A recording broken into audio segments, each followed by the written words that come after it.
the highest ideal that a person holds, consciously or unconsciously, that's their God. It functions in precisely that manner. And people might say, well, I don't believe in God. It's like, well, it depends on what you mean. Right. Like, and I'm not being foolish about that. It's like, we're very complicated creatures, and we're run by all sorts of very strange things down there in the unconscious, you know. And the Greeks thought we were the playthings of the gods because we serve lust, we serve thirst, we serve hunger, we serve rage, you know, and those things all transcend us. So that's why they were gods. You know, rage, that's the war god. Well, why is it a god? Well, it exists forever. It exists in all people. It takes them over and directs their behavior. It's a god. Well, you can quibble about the details. No, it's not a god. Okay, fine. It's a psychological force. Right. Do people get too hung up on that one word? Well, they don't really. We have to think about it functionally to some degree. We have to think about what that idea means. What I mean, we've had that idea forever. It isn't just some superstition. Jesus, we've got to be more sophisticated than that, man. Right. You know, and that's partly, well, this is partly what I think is unfortunate about the new atheists, let's say, is they don't take the damn problem seriously. They think, well, Christianity, that's just a bunch of superstition. It's like, really? No. Sorry. That's just not deep enough, man. So what it really is the accounts of people trying to work out the issues of being a human.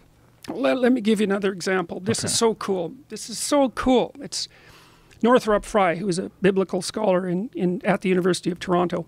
This was one of his elucidations of the structure of the Bible. So the Bible's actually a story, which is weird because it's a whole bunch of different books written by a whole bunch of different people, edited kind of willy-nilly over thousands of years and then assembled, you know, by committee. It's a really strange book, but it has a narrative structure. So, and that sort of emerged as a collective decision across these thousands of years. So the Old Testament, here's the rough story in the Old Testament. Israel is sort of a middle power, and it rises to power, so, and domination. And then a prophet arises and says, look, you guys, you're all successful now.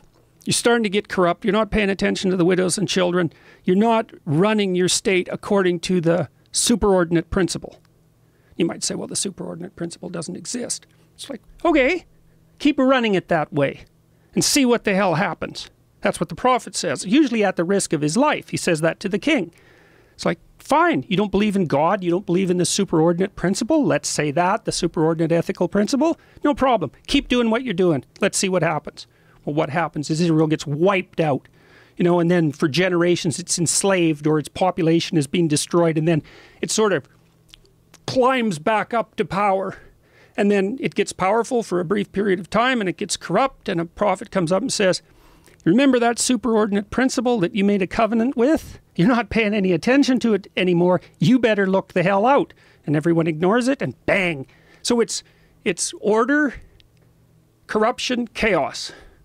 Order, corruption, chaos. That happens 6 times now. So there's an idea behind it. The idea, because the state keeps rising, there's an idea that emerges out of that the aim is the perfect state. That's a utopian dream that arises out of that, let's call it, learned process over thousands of years. If we could only get the state perfect, if we could only get the state of perfect, well, let's say like the state of Israel, or the Russian state, the communist state, if we could only bring utopia in at the political level, our problems would be solved. Well, then what happens is there's a transition in conceptualization, and that happens with the New Testament. And the New Testament conceptualization is, wait a minute, the state isn't salvation. The individual is salvation. Now you say, well, we're going to just throw that out, are we? That was a hell of a discovery, man. And then there's more to it. It's not only is the individual salvation, it's the truthful individual that's salvation. You think of how difficult a concept like that is to develop. If there's anything less self-evident than that. You know, because you think, well, who's going to run the dominance hierarchy? It's like the biggest bloody monster with a club. It's like, no, it turns out those are unstable. Those societies are unstable. They don't work. They collapse into chaos. They get corrupt. they lose sight of the superordinate principle, whatever that is. The stable solution is the individual that tells the truth. And it's taken us forever to figure that out. It's the story upon Western civilization. It's the story upon which Western civilization is founded. That's why Nietzsche said when God was dead that everything would collapse into chaos. He didn't say that triumphantly.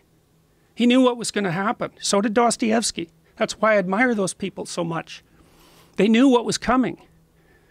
So what I've been trying to do, and I've been guided in large part by Jung, because he was the first. See, Jung took Nietzsche's problem seriously. Nietzsche said, look, we're losing our faith. We're losing our ability to relate to this superordinate ethical principle. And he actually blamed Christianity for killing itself with the sort of truth that it had produced.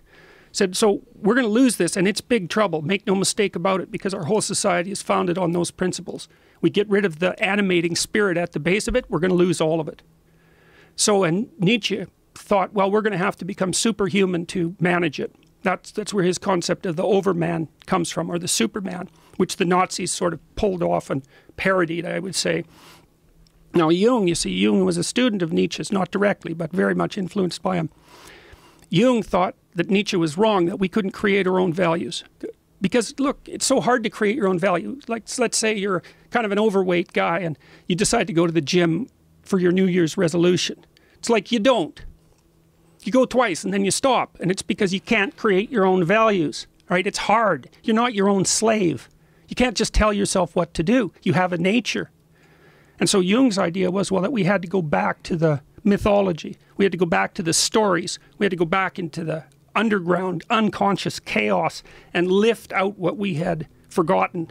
And that's what he was trying to do with his psychology, and he's done it very effectively. Very, very effectively. He was a revolutionary thinker, but very difficult to understand. Well, there's a reason that superhero movies are so popular. You know, that's polytheism. That's the return of polytheism for all intents and purposes. I mean, what the hell are those things? They're demigods. Right. Obviously, one of them's Thor, for God's sake. I mean, how more obvious could it be? Right. You know, and so you might say, well, who's the leader of the demigods? Because that's the person you really want to follow, right? Yeah. Yeah, well, the evolutionary answer to that is, well, the evolutionary answer to that, as far as the Christian route went, was Christ. But there's been lots of embodiments of that. For the Mesopotamians, it was Marduk.